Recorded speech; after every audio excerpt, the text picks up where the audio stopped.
Bueno, pues buenos días o buenas tardes, ya no lo sé, yo ya he perdido la noción del tiempo aquí dentro de la Feria del Libro de Frankfurt.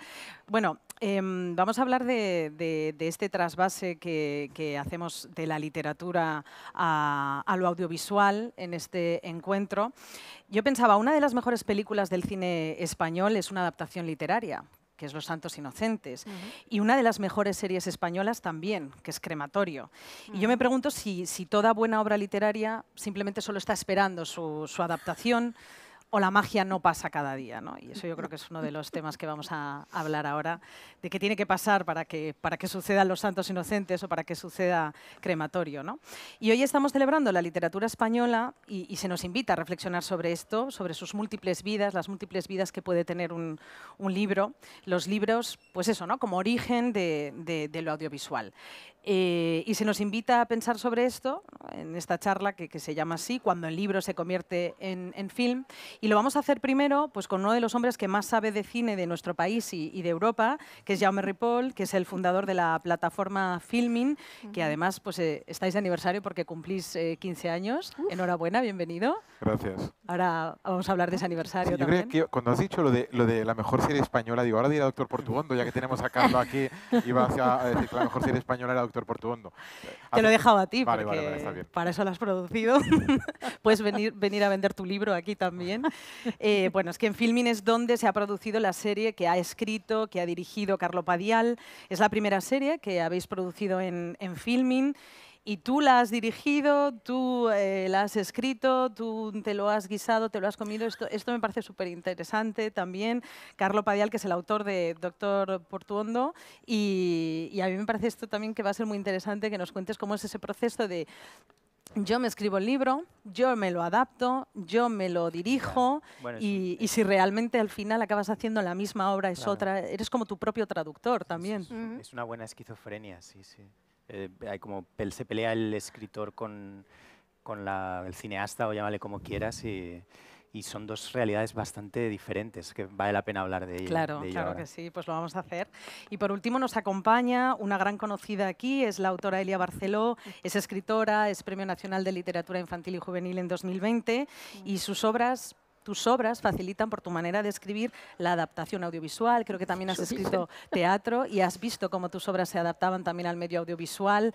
En este caso, tú has dejado tu obra en manos para que los demás hagan una traducción, ¿no? de esto. De hecho, sí. De hecho, para mí siempre está claro cuando estoy en tratos por algún tipo de adaptación audiovisual que la obra va a ser del director de esa obra y del equipo que está haciendo esa obra. Yo lo único que puedo hacer es decir, bueno, si falsean totalmente lo que yo quería decir, entonces no juego. Pero si yo leo los guiones y me parece que sí, que van en mi línea, es su forma de verlo, es otra cosa. Yo hago mi obra, ellos hacen su obra. Y me figuro que si hicieran, yo qué sé, un musical, pues sería otra cosa. Y si hicieran una ópera, sería otra cosa. O sea, que tú de entrada sí que quieres controlar el guión, ¿no? Porque me El guión, imagino sí. que hay autores que directamente ceden los derechos, los venden y dicen, haz lo que quieras, pero a ti te gusta controlar el guión. Por lo menos haberlo visto. Me parece que también Sí. es una cuestión de respeto entre creadores. Pues vamos a seguir profundizando en todo lo que ya más o menos hemos puesto sobre la mesa, porque a mí sí que me interesa que nos expliques, Jaume, por qué lanzaros a hacer primero vuestra propia producción y después pasándola en un libro como el de Carlo, ¿no? ¿Por qué el de Carlo y por qué darle poderes absolutos a la esquizofrenia? Bueno, la parte final es fácil, ¿no? Si conoce uno a Carlo y entiende que Portuondo es una obra que tiene mucho de personal, era muy complicado que Portuondo no la hiciese él, hiciese en todo el concepto, el dirigir, el coproducir, el coescribir, y no era el actor porque ya por edad no podía cuadrar e interpretarse a sí mismo hace 10 años, esa idea ya no encajaba. Pero ¿por qué no es que Filmin acuda a un autor, a una novela popular para hacer su primera serie? Es que lo hacen casi todas las plataformas. ¿Y por qué lo hacen? Porque en teoría es el camino que puede asegurarte cierto éxito final, pero seguro cierto reconocimiento inicial. Y en un entorno donde hay tantas producciones de serie, constantemente nos llegan 18 series por ver, producidas por 73 plataformas diferentes. Lo que hace cada una de ellas al adaptar un libro es tener ese momento previo de van a hablar de mí porque ya saben de qué va aquella serie la que voy a producir. Porque el autor es conocido, porque la serie ha vendido, porque tiene cierto número de lectores en el territorio o internacionalmente. Y eso es lo que están haciendo ahora cada vez más las plataformas, o estamos haciendo las plataformas. Algunas con éxito y muchas otras con fracaso, está claro. ¿Y dónde está la clave? Es decir, para el éxito del en fracaso. asumir riesgos. O sea, hay un problema que en las plataformas guiadas por algoritmo acaban produciendo por algoritmo y acaban haciendo siempre la misma serie. Sí. Con diferentes nombres, con diferentes actores, pero siempre la misma serie. Donde manda la peripecia por encima del personaje, donde mandan los giros de guión por encima de por qué están esos giros de guión, donde manda la idea de esa serie me tiene que enganchar, porque si no me engancha no es buena. Pues bien, hay series que no te quieren enganchar, que te tienen que retar, provocar, incomodar.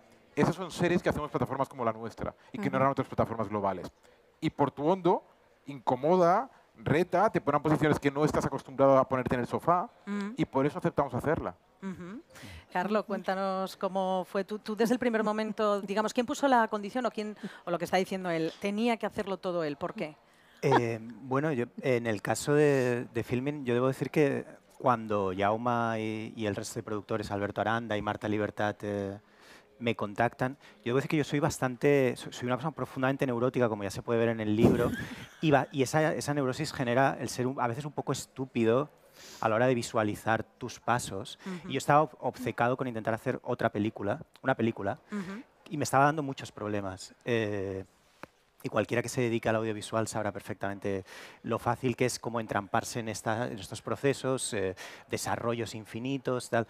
Y esa estupidez mía, provocada por ser tan neurótico, me hacía no darme cuenta, por ejemplo, de que había escrito Doctor Portuondo y que podía haber algo muy interesante. Yo no lo veía. Lo tuvo que ver Jaume y lo tuvieron que ver Marta Libertad y Alberto Aranda. Recuerdo perfectamente el día que me llamaron, que yo estaba justo peleándome con el tema de mi guión. Y dije que sí inmediatamente. Me dijeron como, bueno, estábamos valorando la posibilidad de para comprarnos... librarte de lo otro. Y dije como, sí. Y estaban unos lavabos. Y es que lo recuerdo perfectamente. ¿Tú coges el teléfono cuando estás en el lavabo? No, pues estaba en el lavabo de pie, que es una cosa que hago mucho. Me gusta la luz de los fluorescentes. Yo estaba allí.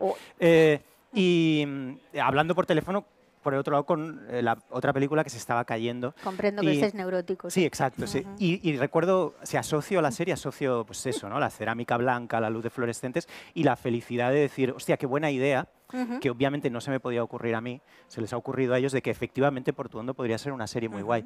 Y como dice Jaume, y no es porque esté Jaume aquí, pero es la experiencia más no lo sé, más gratificante de lejos que yo he tenido en mi vida de director, que siempre está sujeta a muchísimos problemas. Es decir, yo casi todas mis películas han tenido, o bien unos días antes de rodar me han quitado 2 semanas de rodaje, entonces me ha pasado de todo. Entonces, esta ha sido la experiencia más pura, con mayor libertad. Filmin ni el resto de productores en ningún momento tocaron nada, había un control absoluto sobre los procesos, pero a la vez una confianza brutal en el desarrollo, ¿no? Es que no tiene demasiado sentido confiar en la adaptación de un libro al propio autor y entonces decirle cómo lo tiene que hacerlo. Me parece es una contradicción. Y es una contradicción a la que incurren muchísimas productoras para plataformas o también para otro tipo de obras, pueden ser largometrajes, no solo series, hoy en día, en las que tienes que mandar los daily semanales, los rodajes, cada vez tienes que mandar lo que has rodado y te dicen, no, esto no puede ser así, todo el mundo tiene que vestir de rojo, porque este rojo es el que se ve bien en la tele. Pues que a lo mejor hay cosas que no se tienen que ver bien en la tele, ¿no?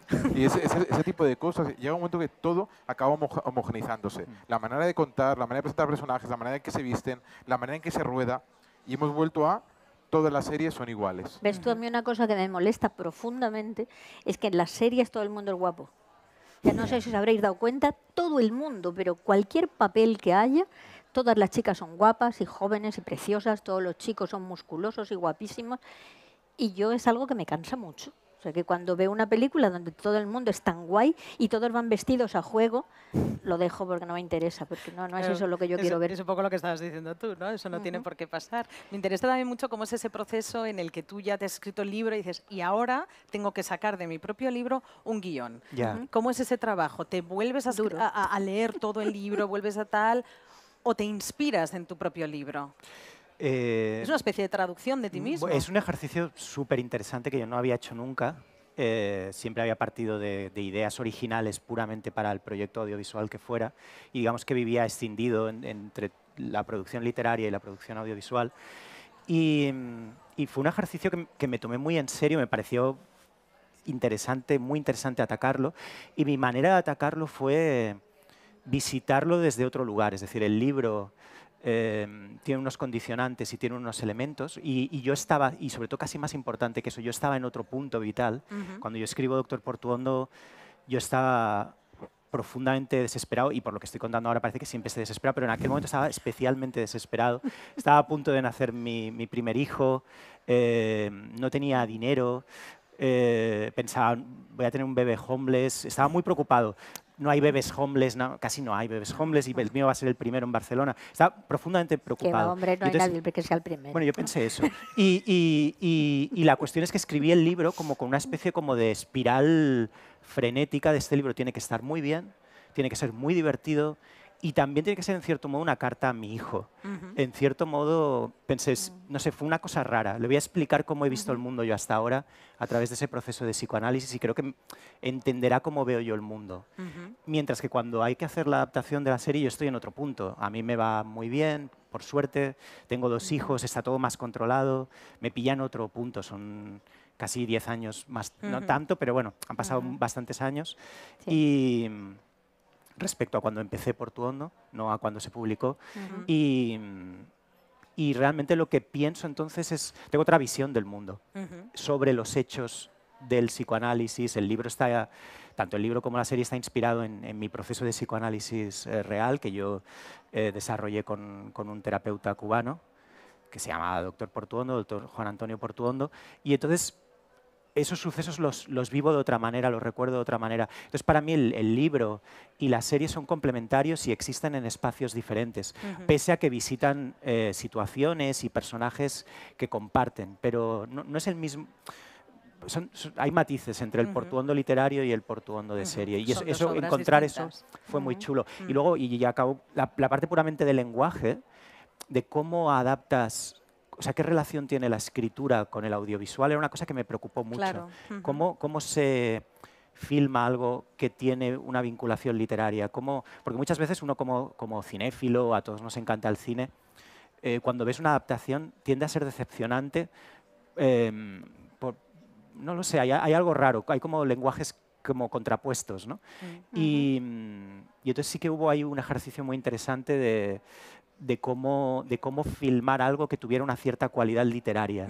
Y entonces ahí darle poder a la palabra, darle poder, por ejemplo, a los espacios, a la puesta en escena, a que la puesta en escena remitiera de algún modo a espacios mentales. Por ejemplo, la serie es profundamente mental.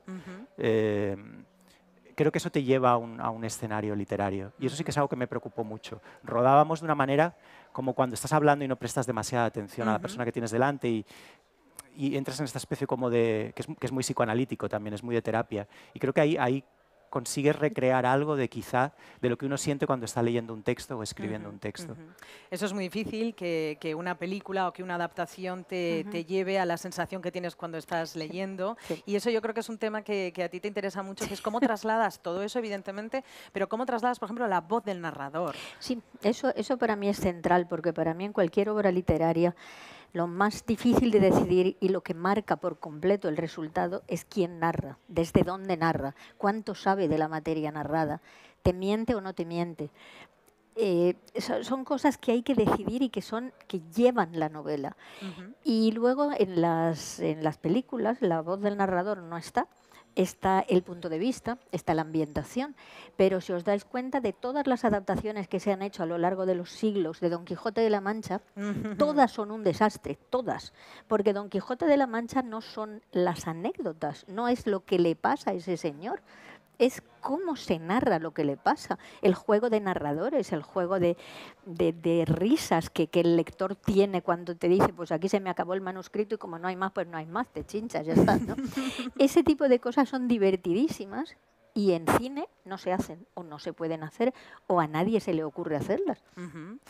Te está lanzando un reto ahí, esa adaptación del Quijote, Jaume. Hombre, tampoco si alguien tienes que puede ponerte hacer eso, directamente con es eso, Ghibli. ¿sabes? Sí, Albert Serra hizo su honor de caballería, ¿no? Que es una una versión un poco extraña del Quijote.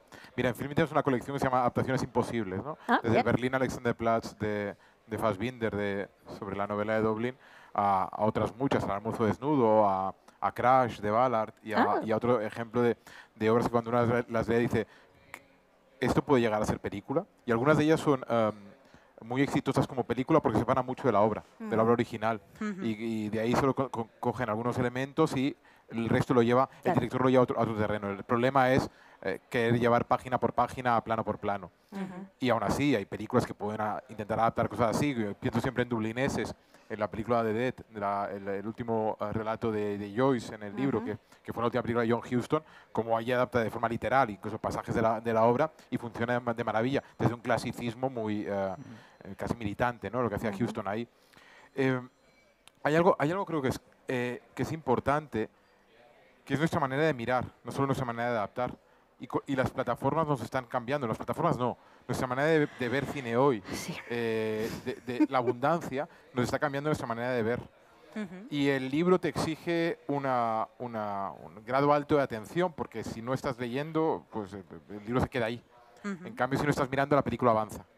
Y las películas que te exigen mucho, y si las miras poco, estás perdiendo detalles. Y ciertas adaptaciones que te exigen, por tanto, que pueden basarse en libros que te han exigido, tienen difícil cabida en los tiempos que corren.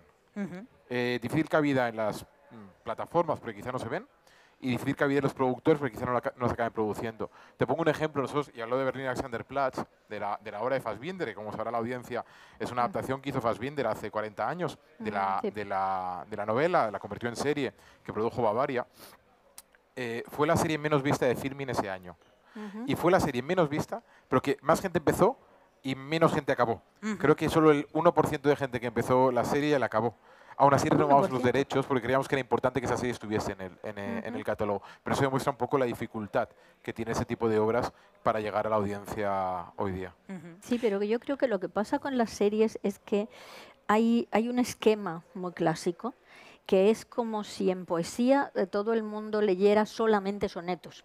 Entonces tú tienes una estructura que es la que es, el tema lo puedes elegir tú, pero el soneto tiene que tener 14 versos y tiene que tener tal rima y ya está. Y da la sensación de que la mayor parte de series que se producen, sobre todo series tipo crimi, o sea, de novela negra o de thriller o de asesinatos, que hay miles, siempre son iguales. Y tienen siempre los mismos turning points y tienen siempre los cliffhangers y tienen siempre lo mismo. Y por eso al final yo como simple espectadora he visto no sé cuántas series y no me acuerdo de cómo se llamaban. No me acuerdo de cómo se Tenías la llamaban, sensación de estar viendo la misma. ni de quién eran, ni de si ya la he visto. Entonces a lo mejor digo, mira, esta estaría bien. Y cuando empieza digo, anda, si ya la he visto. O sea, que no te cala, que no te dice nada, ¿no? Me llama la Y atención podríamos empezar a hacer otra cosa, digo yo. que me llama la atención porque estamos hablando todo el rato de series, como si hoy en día todas las adaptaciones ya van a serie. Sí. Bueno, lo estábamos hablando antes con Elena, que lo que está sucediendo ahora es que muchas veces cuesta tanto a veces levantar películas que suele ser normal que casi ya en la primera reunión el productor te diga, ¿y eso te lo imaginas en serie? Y claro, la mayor parte de directoras dicen como, supongo, no lo sé, ¿no? Pero tiendes a decir, bueno, sí, pero la realidad es que muchas... ¿Pero eso es para darle trabajo a más gente? ¿O por qué? No, porque los hábitos de consumo han cambiado. Pero una película de hora y media que empieza y termina en una sesión es una cosa maravillosa. Sí, pero en plataformas ¿no? Bueno, pero ya más curiosamente, me gusta muchísimo. si nos fijamos en este año dorado del cine español, dicho por muchos, ¿no? Cinco Lobitos, Alcarrás, Pacifiction, Asbestas, Modelo 67 y tantas, la de Isaac la Cuesta, ninguna está basada en un libro. Bueno, la de Isaki sí, la de... Bueno, la de Isaki sí es la única. La última, ¿no? Que, que se estrena, de hecho, este Sí. viernes. Está basada en un libro y directamente ha ido a película, en este caso, afortunadamente, porque verdaderamente pues, también Sí, se agradece, pero como ¿no? cuesta más levantar las Sí. películas Sí. por la caída de asistencia en salas, bueno, lo que todos ya sabemos, suele haber esta conversación de ¿y si lo convirtiéramos en serie? Lo cual a veces es un gran perjuicio para el proyecto porque Claro. no todos son series. Sí. Eso, por ejemplo, en el aspecto documental también, porque yo alterno también en la literatura con la ficción y el mundo del documental. ya como espectador, pero también como director, muchas cosas es como, ¿estás seguro que esto tenía que ser una serie?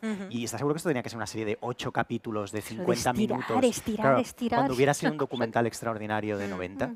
Entonces, no sé, hay algo ahí que te encuentras con ese fenómeno al que uno acepta, porque al final necesitas proyectos, necesitas producir hay que vivir. y necesitas que vivir. Y también hay otro contrafenómeno de ese que también es interesante, que vale la pena quizá mencionarlo, que es que también es casi tan discutible o quizá no óptimo, que es el de escribir un libro ya pensando en que sea adaptado. Sí, ahí quería llegar porque resulta, claro, estamos en la Feria del Libro de Frankfurt donde estamos vendiendo y comprando derechos de autor y yo le preguntaba a Jaume si aquí se está vendiendo derechos de los libros ya directamente para cine, para series. Me decía, sí, claro que sí, pero sobre todo es algo en lo que se están empezando a especializar los festivales de cine, están viendo que allí también pueden generar este negocio entre los agentes literarios y las futuras adaptaciones. Pero ¿no? yo quiero decir algo que me parece fundamental, que estoy realmente hasta las narices de que, no, como escritora me refiero ahora, o sea, de las diferentes cosas que hago como novelista,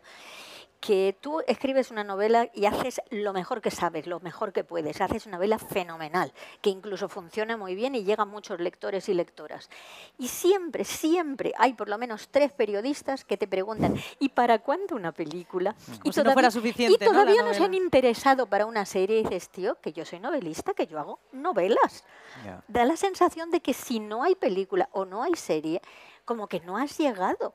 Y dice, bueno, pues tampoco ha hecho nadie una ópera de esa novela. ¿Y qué? Y no pasa nada. Bueno, y otro fenómeno dentro de lo mismo es que casi todos mis amigos, amigas, escritores, escritoras, tienen vendidos los derechos, pero el 90% de esos proyectos no se van a hacer nunca. Claro. Y eso es muy loco, porque claro, cuando no lo has vivido nunca, la primera vez que te pasa piensas, ¡guau! Ya está. Esto es Hollywood, increíble. me mandan el dólar. Pero luego te los vas encontrando de año en año. Y el proyecto es como, no, ahora, oye, ¿tú sabes algo? Ese productor se ha parado. Nunca más llamó, no, los WhatsApps creo que me ha bloqueado, no sé qué ha pasado. Y es así, entonces como autores a veces, y hablo ahora solo desde la perspectiva puramente de autor literario, a veces somos un poco impresionables con la fuerza del audiovisual y como dice ella, deberíamos simplemente centrarnos en hacer un buen libro y eso debería ser suficiente, luego ya veremos qué pasa, ¿no? Sí, además tener un poquito de paciencia, porque yo veo fatal la deriva que lleva nuestra sociedad, que todo tiene que ir súper rápido, que ya nadie tiene paciencia para nada, que es normal que para un proyecto cinematográfico se tarden 3 años, es una cosa absolutamente normal. Y sin embargo hay gente que en cuanto le dicen, bueno, te compramos una opción y te damos una cantidad...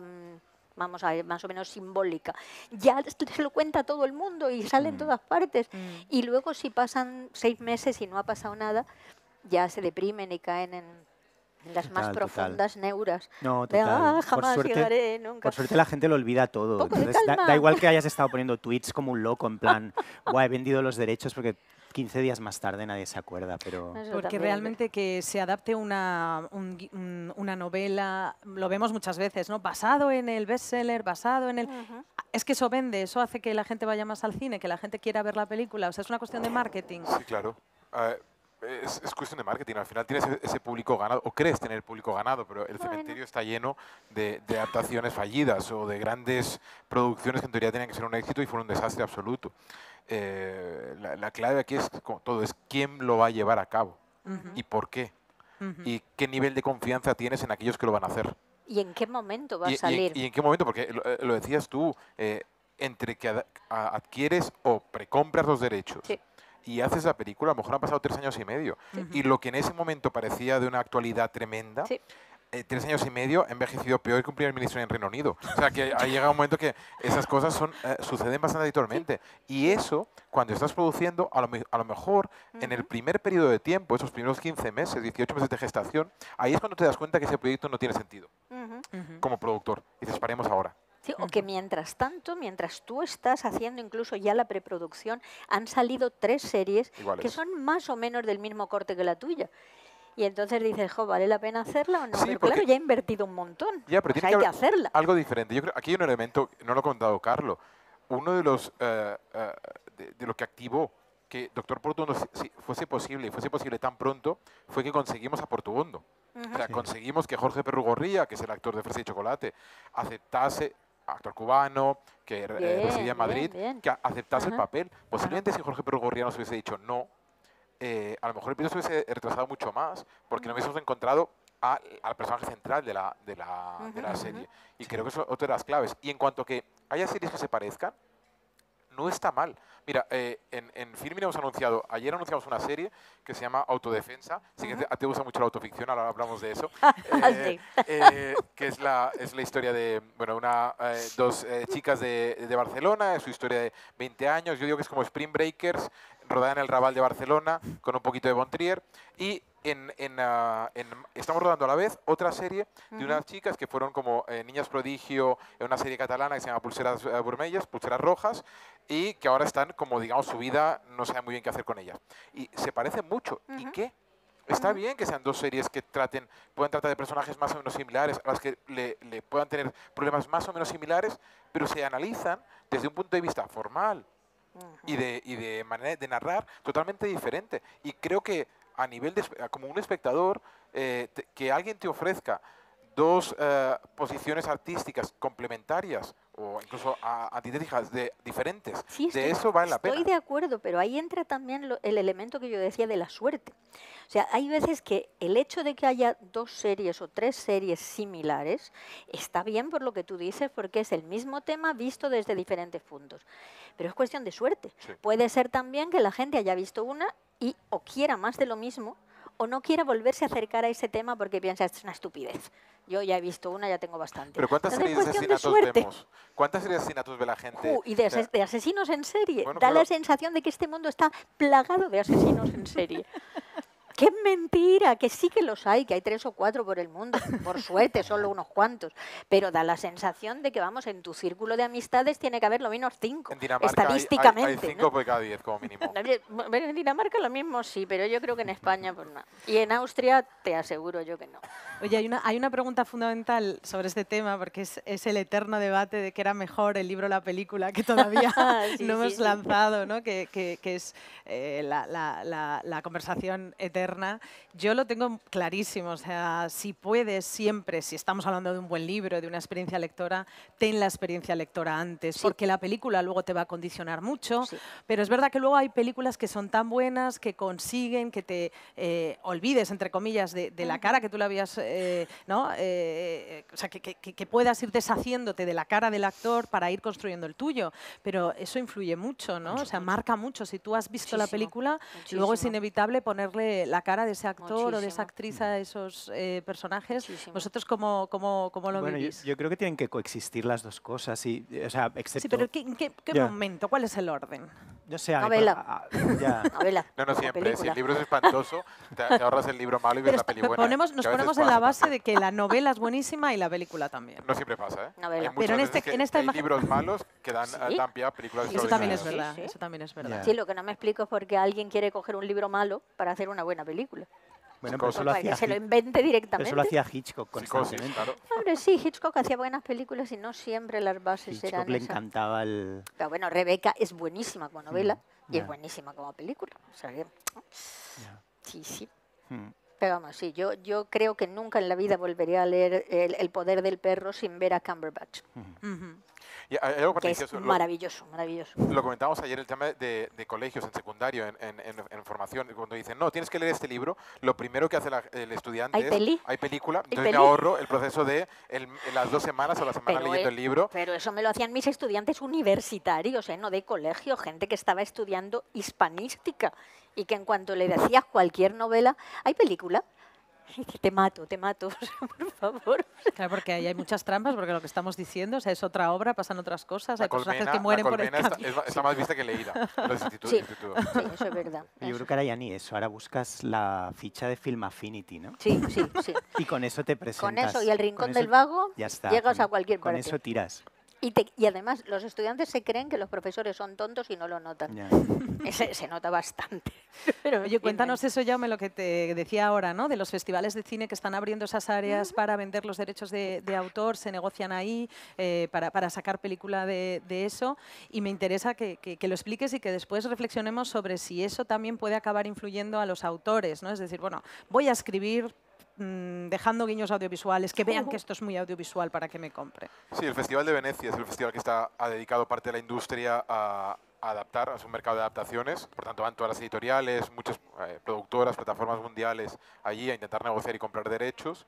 En esta especie, bueno, en esta suerte de burbuja de producción que se está viviendo estos últimos años y que posiblemente acabe en 2023,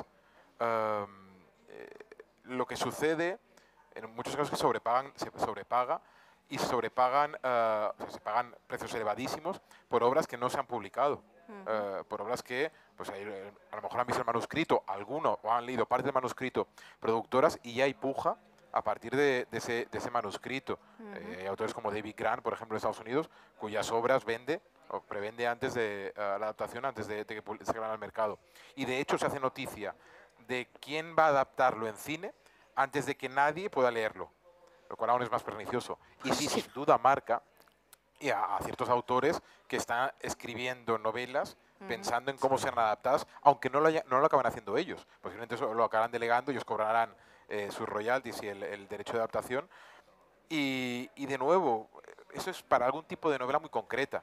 Y es novela donde, bueno, pues tiene esa idea de la peripecia, que pasen cosas a los personajes, pero no tanto novela con una vocación autoral más reflexiva. Es que de repente estoy pensando, pues para eso no será mejor que el escritor contrate un equipo de guionistas, se haga una especie como de director de su propio equipo de guionistas, ellos le escriben el guión, él lo firma y ya entonces, porque ese camino es un poco absurdo, ¿no? Eso se llamaría Stephen King.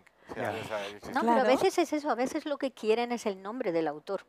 Y luego ellos ya de ahí, digamos, van improvisando, suena muy mal decirlo, pero van haciendo cosas. Pero lo que les interesa es poder decir basado en una novela de... De todas formas está muy ligado, como dice Jaume, al frenesí de producción que hay ahora. Sí. Es decir, yo me he interesado en los últimos 6 meses por dirigir un par de documentales sobre temas de libros o bien de autores que conocía que me hablaban de que estaban preparando un libro, no vale la pena decir y no se puede decir de qué libros estamos hablando, de qué proyecto estamos hablando, y automáticamente había una competencia feroz, o ya estaban vendidos, o bien te encontrabas pujando como con una productora y era como era un poco frenesí y suele pillar a los autores eso, como insisto, y me parece interesante también traer esa experiencia, como muy encantados, ¿no? Como porque escribir un libro cuesta mucho y entonces cuando de golpe se te acerca gente y te ofrece como compras de derechos, sí, pero se te puede ir un poco la olla también, ¿no? Y entonces a veces no vas a escoger a lo mejor el mejor proyecto o la mejor opción, sino quizá una productora X que te pone y te encuentras de golpe empujas bastante delirantes por libros cada vez. Yo, por ejemplo, mismo me he encontrado por de un libro que había salido y otro que no, y cifras bastante escandalosas, ¿no? Que en un punto dices, bueno, yo no quiero saber nada de esto porque me parece que se nos ha ido la olla a todos. Que no vale la pena. Y yo creo que hay un momento, a lo mejor, cuando ya se le ha ido a todo el mundo la olla, el cine es muy difícil, hacer cine es muy difícil, sobrevivir a los rodajes pues es una cosa también complicada, y entonces pienso en los directores de cine que al final acaban refugiándose en los libros. No sé si es muy habitual o no, pero bueno, estoy pensando, por ejemplo, que él supuestamente va a seguir rodando, pero estoy pensando en Tarantino, que decidió escribir su libro medio basándose en su propia película, pero sacando otras historias que no estaban en esa película. Santiago Lorenzo. En Santiago, claro, pero es curioso porque en el caso de Santiago Lorenzo se ha acabado hasta aquí, él ya escribía, ha acabado hasta aquí, no quiero saber nada del cine. Al final es más fácil, entre comillas, escribir tu libro porque no dependes de encontrar, no dependes de encontrar el actor, el director, el guionista. Y yo en mi libro hago lo que quiero. Exacto. Eso lo decía el propio Tarantino. Aquí sí que puedo hacer lo que quiera. Lo que pasa es que yo ahí que vivo en esa, como decía al inicio, en esa esquizofrenia de ambos mundos, yo creo que es, al menos yo tal y como lo vivo, es por picos de hartazgo. Es decir, escribir es muy solitario, es muy duro. Sí, eso es lo bueno. Es muy fácil dejarse llevar por la fantasía estoy escribiendo a todo el mundo. Es como una cosa que le genera una cierta mística, pero luego hay que escribir el libro y es muy duro. Entonces, yo acabo profundo. Sí, pero es duro. Quiero decir, y entonces Chicos, puedes tú acabar... puedes trabajar en la mina. Escribir libros es una maravilla. Pero entonces acabas un poco harto y piensas, hostia, estoy muy contento de irme a rodar. Y entonces cuando estás rodando te das cuenta de lo difícil que es entenderse con la gente y Claro, piensas, que te peleas con todo el mundo y que todo es muy caro. Sí, entonces suele ser esta cosa de siempre ver mejor el otro lado, ¿no? Cuando estás en uno y en otro, ¿no? Entonces yo al menos me suele pasar eso. Me harto de estar solo escribiendo, me quiero ir a rodar, luego cuando estoy rodando pienso, esto es un mundo de locos, quiero estar yo solo, y así van pasando los años, ¿no? Sí.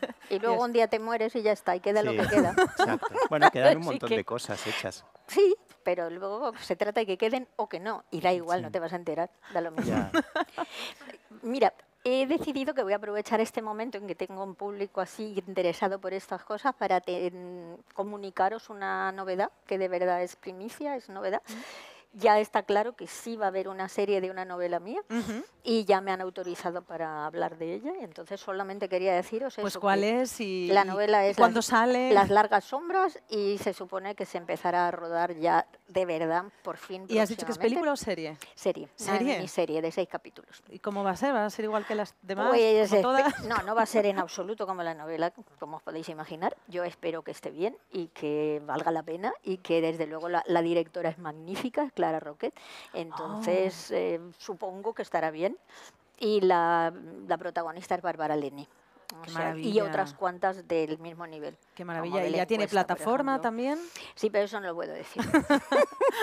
Lo de la confidencialidad yo me lo tomo muy en serio y cuando una firma que no va a decir significa nada, que una no eso dice significa nada. que has visto los guiones, Estoy en ello. Estoy en ¿no? ello. Por lo que y- decías al principio. Sí, estoy en ello y entonces, claro, ya os dije al principio eso, que mi novela es la que yo escribí, Ujú. la película es la que ellos van a hacer. Entonces hay cosas que a mí me habría gustado mucho que estuvieran, pero que por diferentes razones ellos piensan que no pueden estar. Y no estarán, claro. Pero bueno, es su obra, ya veremos cómo queda. Y para volver a lo del principio, ya les dije, por favor, que no sean todos guapos. Y ahora estoy Hombre, mirando... Bárbara Leni Bueno, es Pues, Bárbara guapa. Leni, pues claro. esa es la cuestión, que estoy mirando el casting y digo, joder, pero si es que aquí son todos guapísimos. Esto no es normal, la vida normal no es así. Y a mí me gustaría un poquitín de realismo, digamos. ¿Y has estado en un rodaje de alguna de tus obras? Sí, pero muy brevemente. Y a mí lo que me gustaría es estar un poco más de tiempo para ver más, porque yo en lo que sí he estado muchas veces es en teatro. El teatro me gusta muchísimo, porque en el teatro lo ves, o sea, ves cómo va a ser. Mientras que en el cine ves un trocito de aquí, un trocito de allá, hay pausa, hay bocadillos, hay cabreos, hay cosas, y luego hasta que no está montada. Y cuando está montada, no te suena a nada de lo que has visto antes. Sí, no hay nada más aburrido y frustrante que un rodaje de cine. Sí, muchas esperan, mucha paciencia, pero bueno, es muy divertido. A mí como me gusta observar. Divertido no suele ser, pero... No. Hombre, porque tú eres el director. Ya. Cuando, Ella tú va estás, de- Ya, ya. cuando tú estás allí de invitada es muy divertido. No, sí. Eh, sí. Yo he Tú dicho, es que no eres muy optimista por lo que veo, ¿eh? Elia Barceló conoce a Carlo Padial. Lo acabo de conocer ahora, pero me da, Solo hay que leer me mi da el libro. pálpito. Es Pues que ya aún no lo he verás leído. cuando lo leas. Lo verás. O lo sea, verás. me voy a tener ganas de suicidarme o Porque algo, además ¿o no? te, No. te lo voy a avanzar Vale. yo. A Elia no le gusta la autoficción. Pues no. Mira, cada uno tiene sus manías. Ya, no, No, Que esta es no. una cosa porque la autoficción, que se supone que está muy de moda, que es Sí, uno de ya. los géneros... Sobre todo los hombres bueno. la hacen. ¿Por qué Bueno, será? ¿Por qué será? tu directora también ha hecho autoficción, ¿eh? O sea, tienes la directora que te adapta ahora, también ha hecho autoficción, ¿eh? Sí, O sea, sí. que ¿en manos de quién estás? Ya, vamos, por eso te digo que no estoy yo muy segura de que la cosa vuelva a parecerse a lo que yo hice, pero da igual, da igual. No, a mí es que lo de la autoficción, de verdad, con respeto, porque yo digo estas cosas porque me divierto mucho diciéndolas, pero soy una persona respetuosa. A mí me parece mucho que la autoficción va en dirección de, mira, como no se me ocurría nada, pues cojo mi propia vida y me invento un par de cosas, porque mi propia vida la verdad es que es aburridísima. O sea, la mayor parte de las vidas de nosotros, vamos, ninguno somos Indiana Jones. Entonces, el tipo de vida que lleva una persona normal y mucho más un escritor es un peñazo. Es rutinaria, es aburridísima y entonces te tienes que inventar cosas.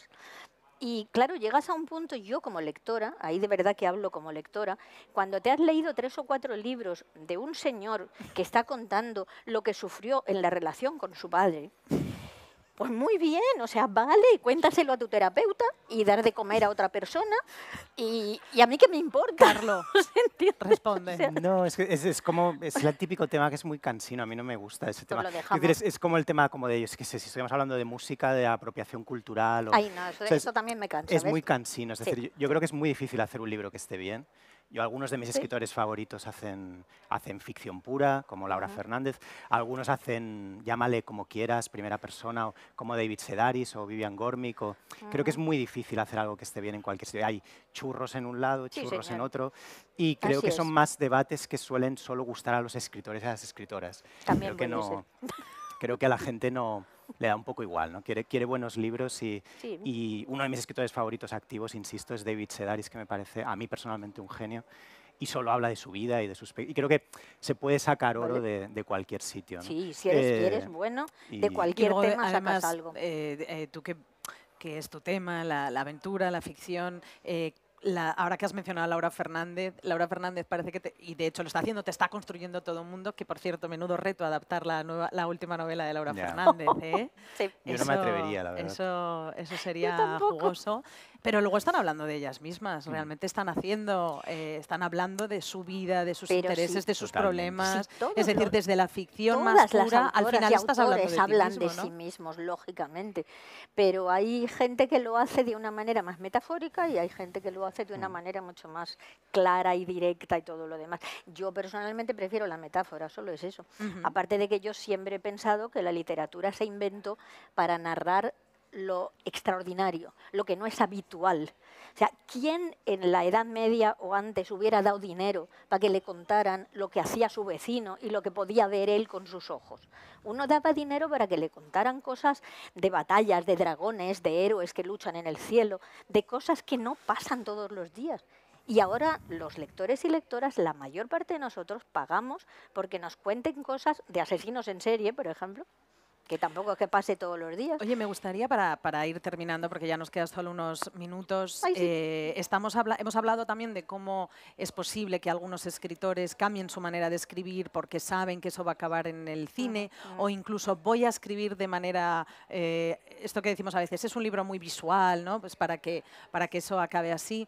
Pero igual que estamos hablando de que bueno, no tenemos tiempo para ver películas y entonces preferimos las series, que puedes ir adaptándote tú a los tiempos, ¿creéis que también toda esta industria audiovisual influye en los libros, en la manera de escribir? O sea, no que tú vayas a escribir porque me van a comprar la adaptación, sino escribir de otra manera, que refleje lo audiovisual, lo breve, ya no porque te vayan a adaptar, sino porque vivimos en un mundo audiovisual, ¿no?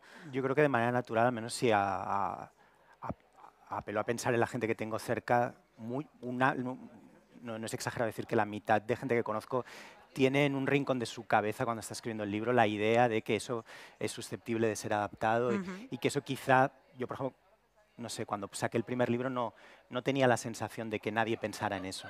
Mi primer libro sale en 2010 y yo no conocía a nadie que tuviera en la cabeza que le adaptaran. En cambio ahora es algo que todo el rato está ahí y que incluso tus propios, ya sea tu agente o no sé qué, es una cosa que permanentemente... Estás en un momento de producción febril que necesita material y ahí los escritores y escritoras pues claro, no dejan de aportar ideas, de aportar títulos, de aportar ventas, de aportar... ¿Eso a ti te lo han hecho, Elia? ¿Alguna gente, algún editor te ha dicho, ¿por qué no incorporas aquí un...? Saben Mira, que chica, contigo no, ¿no? Yo ya tengo una edad y yo hace mucho tiempo que decidí que yo me pasé la vida enseñando en la universidad a mitad de tiempo, a mitad de plaza. Yo con eso me pagaba las facturas y la libertad de escribir lo que me daba la gana. Entonces yo tengo costumbre de hacer lo que yo quiero. Y si en alguna ocasión algún editora me ha dicho, oye, pues aquí haría falta, por ejemplo, 2 muertos más en una novela, pues va a ser que no. O sea, no veo No me yo. encajan. O 2 personajes, unirlos en uno para que el lector no se pierda. Digo, pues ni que fueran tontos los lectores, hombre. Entonces, no. Jaume, decíamos al principio que Filmin acaba de cumplir 15 años, vuestra plataforma es la más Enhorabuena. literaria de todas. Hemos empezado hablando de Doctor Portuondo, que fue vuestra primera producción audiovisual. ¿Por dónde vais a seguir? Danos como Eli alguna primicia, alguna noticia, algo interesante que tenga que ver con este... No puedo decirlo, ¿ves? Yo sí que he firmado una cláusula de confidencialidad conmigo mismo y no puedo anunciar porque es que tenemos otra fecha para hacerlo, pero sí que la próxima serie documental que haremos es la biografía de un escritor español. Bien. Vivo, muerto. Y se estrenará, muerto hace mucho. Se estrenará el próximo en abril del año que viene. Muy Eso bien. puedo decirlo, ¿ves? ¿Ves? Esa sí que pienso verla. No sé qué más preguntas hacerle para sacárselo.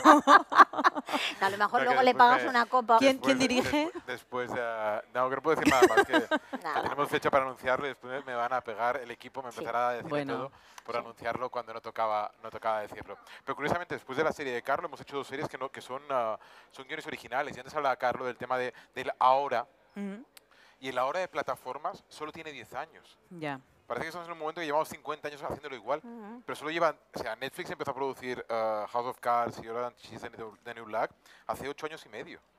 Y creemos Solo. que el mundo en el que vivimos es el mundo donde hay plataformas que están alimentándose constantemente con producciones de series y largometrajes originales. Y eso no lleva tanto tiempo, no hace tanto tiempo. Y nadie nos garantiza Curioso, que sí. eso vaya a seguir siendo así, con la frecuencia que está siendo durante los próximos años, porque es insostenible.